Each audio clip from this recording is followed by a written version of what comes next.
अतः श्री स्कंद पुराणे वैष्णव खंडे उत्कल खंडियाम तथा श्री पुरुषोत्तम क्षेत्र महात्म्याम षोडशो अध्याय समुद्र में स्नान की विधि और भगवत विग्रहों का वर्णन। मुनियों ने पूछा, महर्षि इंद्रद्युम्न ने भगवान लक्ष्मीपति के जन्म स्नान का उत्सव किस विधि से किया? इसके अतिरिक्त भगवान के अन्य सब उत्सवों का भी विधिपूर्वक वर्णन कीजिए। जैमिनी जी बोले, मुनिवरों इस समय मैं ज्येष्ठ स्नान का वर्णन करता हूँ। ज्येष्ठ शुक्ला दशमी को व्रत संकल्प करके मौन रहें। प्रातःकाल उठकर मार्कंडेयावट नामक तीर्थ को जाएं और आचमन करके दोनों हाथ जोड़कर मार्कंडेश्वर को प्रणाम करके भगवान भैरव से भी आज्ञा लें। फिर तीर्थ में प्रवेश करके वरुण देवता संबंधी 5 वैदिक मंत्रों से 3 आवृत्ति करके अघमर्षण सूक्त से तथा निम्नांकित मंत्र से स्नान करें। संसार सागरे मग्नम पापग्रस्तमचेतनम त्राहि मां भगवन्नेत्रघ्न त्रिपुरारे नमोस्तुते। भगनेत्र विनाशक भगवान त्रिपुरारी आपको नमस्कार है। मैं पापग्रस्त मूढ़ मानव संसार सागर में डूबा हुआ हूँ, मेरी रक्षा कीजिए। इस प्रकार स्नान करके बाहर निकलें और भगवान शंकर का दर्शन करके मौन भाव से भगवान नारायण के समीप जाएं। मार्कंडेश्वर से दक्षिण दिशा में जो विष्णु स्वरूप उत्तम वट वृक्ष स्थित है, वह दर्शन मात्र से पाप राशि का नाश करने वाला है। उसका दर्शन करके उसमें भगवान पुरुषोत्तम की भावना करते हुए दूर से ही प्रणाम करें। फिर निम्नांकित मंत्र का उच्चारण करते हुए उसकी परिक्रमा करें। अमरस्तत्वं सदा कल्प विष्णुरायतनं महद न्यक्रोधः हरः मे पापं विष्णु रूप नमस्तुते। नमस्तत्वक्तरूपाय महाप्रलयस्थायिने एकाश्रयाय जगतां कल्प भिक्षाय ते नमः। हे कल्पवट, आप सदा के लिए अमर हैं, भगवान विष्णु के महान निवास स्थान हैं। हे विष्णु रूप वट, मेरे पाप को हर लीजिए, आपको नमस्कार है। आप अव्यक्त स्वरूप महाप्रलय काल में भी स्थिर रहने वाले जगत के एकमात्र आश्रय तथा कल्प वृक्ष हैं, आपको नमस्कार है। इस प्रकार स्तुति करके मनुष्य उस वृक्ष के नीचे भक्तिपूर्वक भगवान विष्णु के नामों का जप करें। इससे वह 100 करोड़ जन्मों के पापों से भी मुक्त हो जाता है। उसकी छाया में चलने मात्र से भी मनुष्य के पाप दूर हो जाते हैं। तत्पश्चात भगवान के वाहन रूप गरुड़ जी को, जो भगवान श्री हरि के आगे भक्ति से नतमस्तक होकर हाथ जोड़े खड़े हैं, प्रणाम करें। उसके बाद छंदोमय जगद्वात्मन यान रूप ध्रुवपुः यज्ञ रूप जगद्व्यापिनः प्रियमाणाय ते नमः। हे गरुड़, आप छंदोमय जगत के आश्रय भगवान के वाहन रूप वेद त्रयीमय शरीर वाले यज्ञ रूप और विश्वव्यापी हैं। सदा प्रसन्न रहने वाले आपको मेरा नमस्कार है। इस प्रकार गरुड़ की स्तुति करके भगवान के मंदिर में प्रवेश करें और उसकी 3 बार परिक्रमा करके मंत्र राज अनुष्टुप से या पुरुष सूक्त से अथवा द्वादशाक्षर ओम नमो भगवते वासुदेवाय मंत्र से जिसकी रुचि हो उससे पूजन करें। पंचोपचार की विधि से परमेश्वर जगन्नाथ जी की पूजा करें। पूजा के पश्चात हाथ जोड़कर इस प्रकार स्तुति करें, हे देव जगन्नाथ, आप संसार समुद्र से तारने वाले हैं, भक्तों पर अनुग्रह करने वाले जगदीश्वर, आपके चरणों में प्रणाम करता हूँ। आप सदा मेरी रक्षा करें। हे श्री कृष्ण, आपकी जय हो। हे जगन्नाथ, आपकी जय हो। आप सबके पापों का नाश करने वाले हैं। आपके युगल चरणाबिंद विश्व के लिए वंदनीय हैं, आपको नमस्कार है। कोटि कोटि ब्रह्मांडों के ईश्वर, आपकी जय हो। वेद आपके निश्वास वायु है। समस्त जगत के आधारभूत परमात्मा, आपको नमस्कार है। प्रभु, आप शरण में आए हुए ब्रह्मा, इंद्र तथा रुद्र आदि देवताओं और प्रणत जनों की पीड़ा को दूर करने वाले हैं, आपको नमस्कार है। समस्त संसार के निवास स्थान, आपकी जय हो। अंतर्यामी, आपको नमस्कार है। अकारण करुणा सागर दीन दयालु, आपकी जय हो। दीनों और अनाथों की दीनों और अनाथों को एकमात्र शरण देने वाले विश्व साक्षी परमेश्वर आपको नमस्कार है। देवेश्वर, इसमें मोह रूपी भंवर उठते हैं जो अत्यंत दुस्तर है। क्षुधा, पिपासा आदि शहो उर्मियों के कारण जिसके दूसरे किनारे तक पहुंचना अत्यंत कठिन है, कुकर्म रूपी ग्राहों के कारण जो अत्यंत भयानक दिखाई देता है, जहाँ कोई आश्रय अथवा अवलंब नहीं दिखाई देता, जो सर्वथा निस्सार और दुख रूपी फेन से युक्त है, उस संसार समुद्र के जल में मैं आपकी माया के गुणों से आबद्ध होकर विवश अवस्था में पड़ा हूँ। आप अपनी कृपा कटाक्षपूर्ण दृष्टि से देखकर वहाँ से मेरा उद्धार कीजिए। हे सूर्य श्रेष्ठ, आप अपनी परम प्रसन्नता के प्रकाशक हैं। हे जगन्नाथ, संसार भय से डरने वाले जीवों के सहायक बंधु एकमात्र आप ही हैं। भूख और प्यास, प्राण के शोक और मोह, मन के तथा जरा और मृत्यु शरीर के कष्ट हैं। यही संसार सागर की 6 उर्मियाँ हैं। इनसे रक्षा कीजिए। भगवान, आपकी सृष्टि में आपके समान दीनों का पालन करने वाले दूसरा कोई नहीं है। अतः सब लोगों पर कृपा करने के लिए आप स्वयं अवतीर्ण हुए हैं। अन्यथा आप पूर्ण काम परमेश्वर के इस पृथ्वी पर आने का और क्या कारण हो सकता है। जगतपते, आपके चरणाकमलों की शरण में आ जाने से कोई चिंता नहीं रह जाती, क्योंकि आपके चरणाविंद चारों पुरुषार्थों के एकमात्र साधक हैं। दर्शन मात्र से सबके समस्त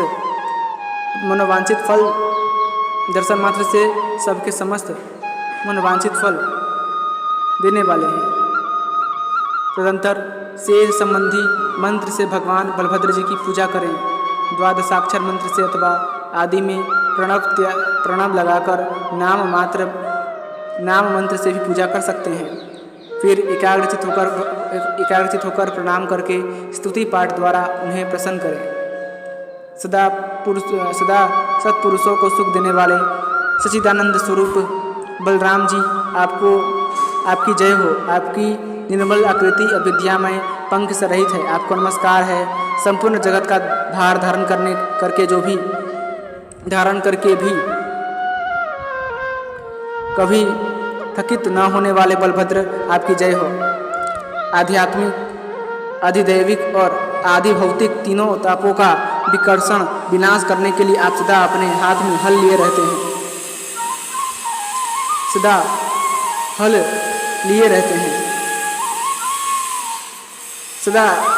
अपने हाथ में हल लिए रहते हैं। शरणागतों और दीनों की रक्षा के लिए आपके नेत्र सदा खुले रहते हैं। ईश्वर, आप ही दूसरों के समस्त पापों का नाश करने में समर्थ हैं। निर्मल करुणा सागर दीन बंधु, आपको नमस्कार है। आपने अपने स्वर्ण के अग्रभाग से समस्त चराचर सहित इस पृथ्वी को धारण कर रखा है। प्रभु, जिसके पार जाना कठिन है, उस अपार भवसागर से मेरा उद्धार कीजिए। आप पर और अपर सबसे श्रेष्ठ हैं। परमेश्वर, आपको नमस्कार है। मूसलधारी नागराज बलभद्र जी की इस प्रकार स्तुति करके जगत की आदि कारण रूपा कल्याणमयी नेत्रों वाली सुभद्रा देवी की पूजा करें। फिर चरणों में प्रणाम करके उन विजय स्वरूपा भगवती को स्तुति द्वारा इस प्रकार प्रसन्न करें। देवी सुभद्रे, आपकी जय हो। संसार से पार उतारने वाली महादेवी, आप प्रसन्न होइए। शरणागतों को सुख देने वाली तथा सबको संतुष्ट करने वाली देवी, आपकी जय हो। परमात्मा की सृष्टि, पालन और संहार आदि कर्मों की सिद्धि करने वाली उनकी अनुपम शक्ति एकमात्र आप ही हैं। आप ही सब लोगों की जननी भगवान विष्णु की माया, तपस्विनी तथा भद्र रूपा सुभद्रा हैं। आपको नमस्कार करता हूँ।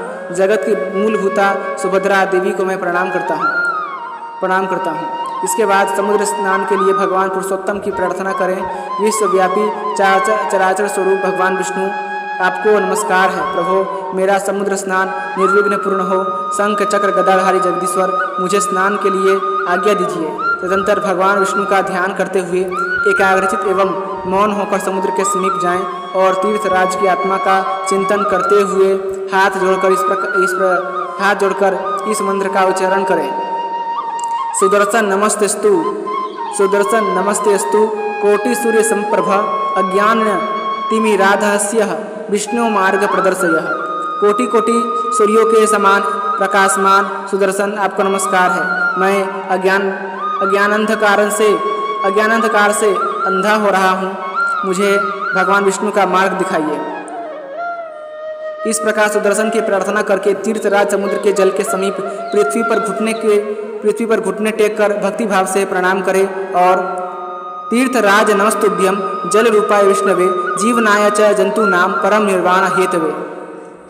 हे तीर्थराज, आप जल रूपी विष्णु हैं, समस्त जंतुओं के जीवनदाता हैं और परम शांति के हेतु हैं, आपको नमस्कार है। यह मंत्र पढ़ते हुए जल के भीतर प्रवेश करें। समुद्र के जल में डूबकर मंत्र जप करने का विधान नहीं है। समुद्र में स्नान करके उठें और विधि पूर्वक आचमन करके प्रार्थना करें। विधि पूर्वक आचमन करके प्रार्थना करें। जगतपते तीर्थराज तुम्हें नमस्कार है। जगतपते तीर्थराज तुम्हें नमस्कार है। पहले के कोटि सहस्त्र जन्मों में जिस पाप राशि का संचय किया गया है वह सब नष्ट हो जाए। इस प्रकार स्नान करके तट पर आ जाएं और आचमन करके मौन हो दो उज्ज्वल वस्त्र धारण करें। फिर भूदेवी और लक्ष्मी देवी के साथ शंख चक्र गदाधारी चतुर्भुज भगवान नारायण का ध्यान करके उन्हें मानसिक पूजा से संतुष्ट करें। तत्पश्चात बाहर आवाहन करके भी पूजा करें, जिसकी विधि इस प्रकार है। भगवान के लिए भावना द्वार रत्न सिंहासन देकर यह चिंतन करें कि भगवान इस पर विराजमान है। फिर उनके दोनों चरणा बिंदुओं में पाद्य निवेदन करें। वह पाद्य श्यामाक कमल दुर्वा और अपराजिता से युक्त हो तथा मूल मंत्र से उसका संस्कार किया गया हो। पाद्य अर्पण करने के पश्चात सोने, चांदी, तांबे अथवा शंख के पात्र में जल, चंदन, फूल, यव, दुर्वा, कुशाग्र, फल, सरसों और तिल से विधि पूर्वक अर्घ्य का संस्कार करें। दुर्वा और कुश के अग्र से अर्घ्य करें। जल लेकर भगवान के मस्तक पर सींचे, फिर बचे हुए जल को उन्हीं के आगे पृथ्वी पर गिरा दें। यह अर्घ्य की विधि बताई गई। उसके बाद जायफल, कंकोल और लवंग से संस्कार किए हुए जल को भगवान के आचमन के लिए दें। पुनः अपनी शक्ति के अनुसार पाट, रेशम अथवा कपास के बने हुए 2 वस्त्र अर्पण करने चाहिए। फिर यथाशक्ति हार, केयूर, मुकुट और कंठा आदि आभूषण भगवान के अंगों में पहनावे। सूत के बने हुए यज्ञोपवीत को गंध एवं चंदन से चर्चित करके अर्पण करें। तत्पश्चात कपूर, चंदन, कस्तूरी और कुमकुम से अनुलेपन करें। चमेली, कमल, चंपा, अशोक, पुनाग, नाग केसर तथा अन्य सुगंधित पुष्पों से बनी हुई माला अथवा माल्य और तुलसी दल की माला पहनावे तथा कुछ छूटे फूल भी भगवान के मस्तक पर बिखेरे। जो गले से लेकर पैरों तक लंबी हो उसका नाम माला है, और जिसकी लंबाई कंठ से लेकर जंघा तक हो उसे माल्य कहते हैं। जो केसों के मध्य में पहनाया जाए वह गर्भक कहा गया है। उसके बाद मस्तक पर पुष्पांजलि बिखेरनी चाहिए। पुष्पांजलि के पश्चात गुग्गुल, अगुरु, खस, शक्कर, घी, मधु और चंदन के द्वारा सुगंधित धूप तैयार करके दें। उसके बाद गाय के घी से सुंदर दीप जलाकर दें अथवा कर्पूर युक्त बत्ती के साथ तिल के तेल से दीपक जलाकर दें। तदंतर घी में तैयार किया हुआ सुगंधित अन्न, गाय का दही, गाय के दूध में पकाकर शक्कर मिलाया हुआ केला, नाना प्रकार के व्यंजनों से युक्त पुआ और भांति भांति के फल इन सबके सहित मनोरम सुगंध युक्त सरस एवं नूतन नैवेद्य तैयार करके भगवान को समर्पित करें। धूप, दीप, नैवेद्य, स्नान, अर्घ्य, मधुपर्क, वस्त्र तथा यज्ञोपवीत इनमें से प्रत्येक के अर्पण करने पर भगवान को आचमन करावे। अन्य कर्मों में आचमन के लिए केवल जल देना चाहिए, परंतु नैवेद्य के अंत में संस्कार किया हुआ उपचार युक्त आचमन देना चाहिए। साथ ही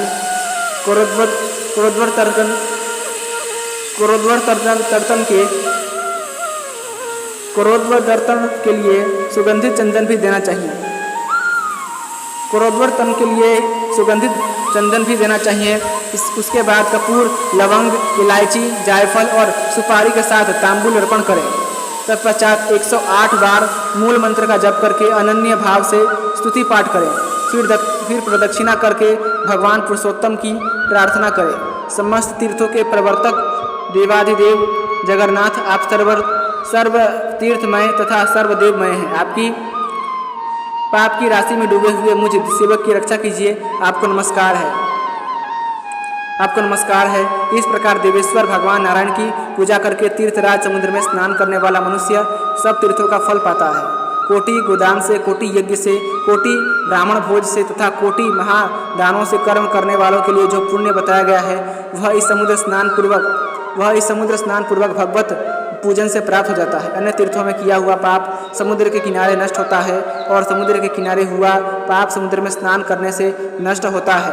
ब्रह्महत्यारा, शराबी, गोघाती आदि 5 प्रकार के महापातकी मनुष्य भी समुद्र स्नान करने से निसंदेह उन पापों का प्रायश्चित कर लेते हैं। जो मनुष्य अपने जन्म, जीवन और शास्त्राध्ययन को सफल बनाना चाहें वह समुद्र तट पर आकर देवताओं और पितरों का तर्पण अवश्य करें। कृच्छ और चंद्रायन आदि तप सुलभ हैं। बहुत दक्षिणा वाले अग्निष्टोम आदि यज्ञ भी सुलभ हैं, परंतु सिंधु के जल से पितरों का तर्पण अत्यंत दुर्लभ है।